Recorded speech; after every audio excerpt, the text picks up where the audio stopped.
I've been bad. I broke my book buying ban. Hello everybody, my name is Rachel and welcome to my channel Colonati. This is the August book haul that wasn't supposed to happen, but it did anyway. So I told myself I wouldn't buy any books until Worldcon because I did a big blowout in June, and I was doing really well until I discovered that the only place in my town where you can buy books is going out of business. I decided that I must go to the sale because if I didn't, I would regret it. So I went, not just once, but twice, and I was really happy that I found some things I wanted because this place never had a very large selection of science fiction or fantasy works, but I hit up that section and the classics, and I'm happy with what I got. Whenever I'm in a bookstore with a classics and drama section, I go check to see if they have the Folger Shakespeare library editions because these are my favorite ones.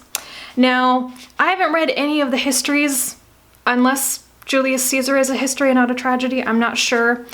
So I grabbed, there are only two Folger copies, and this is Richard III and this is Henry V. And yes, I've been putting off reading the Henrys and the Richards for a long time.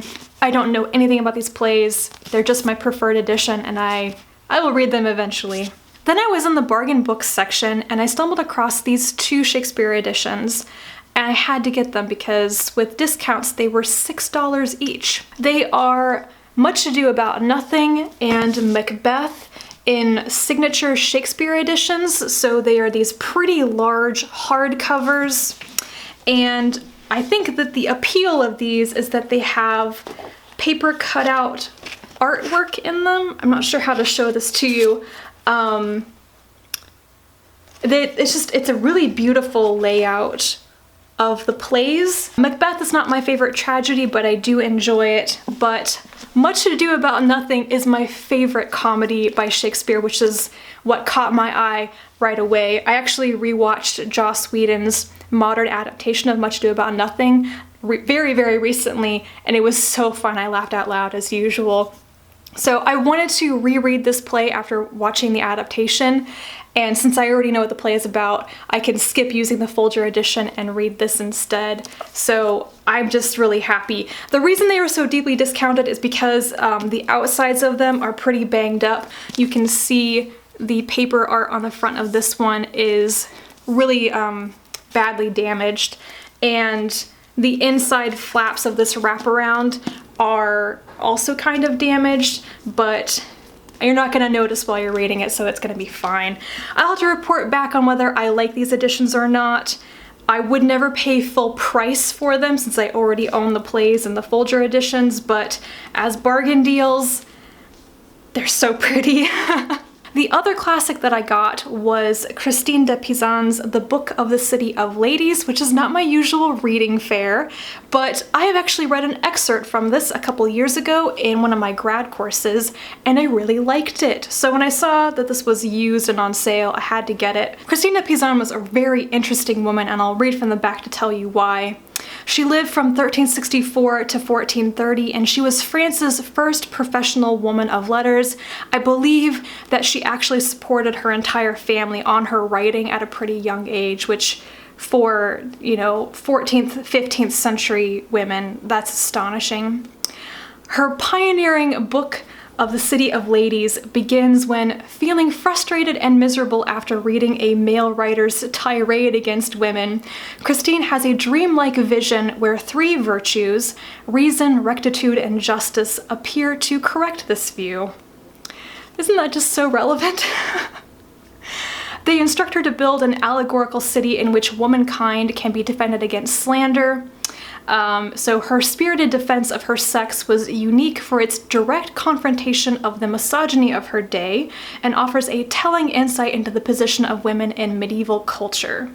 So this just sounds fascinating. I know I enjoyed the excerpt when I read it a couple years ago, and I really hope I like the entire thing.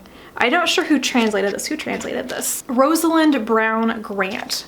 I've also never read one of the Penguin Classics before, but just looking inside, it looks like it's going to be very readable and nice, so looking forward to this. And then we have the final 4 books, which are from the science fiction and fantasy section. The first one is Magic for Beginners by Kelly Link. This is one of her short story collections. I also have Stranger Things Happen on ebook, so I have 2 things to read by her now, and I just need to get on that.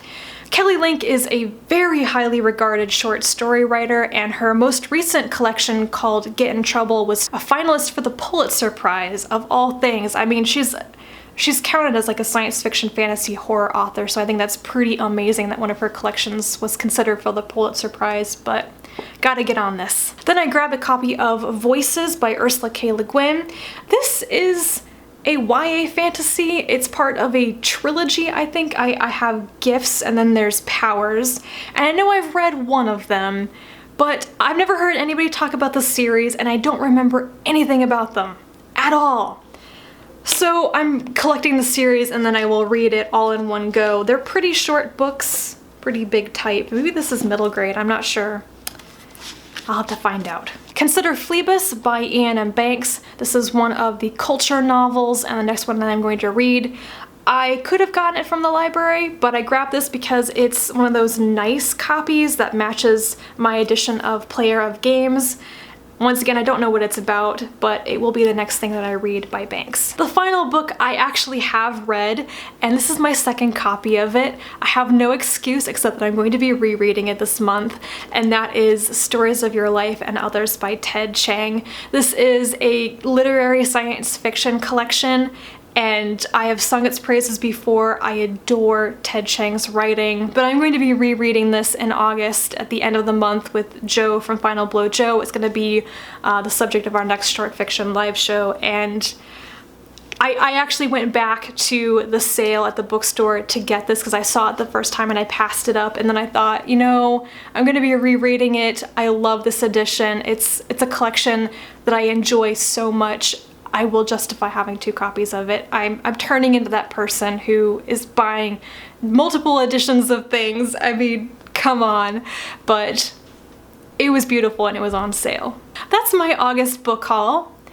I bought 9 books when I wasn't supposed to, but you know, opportunity.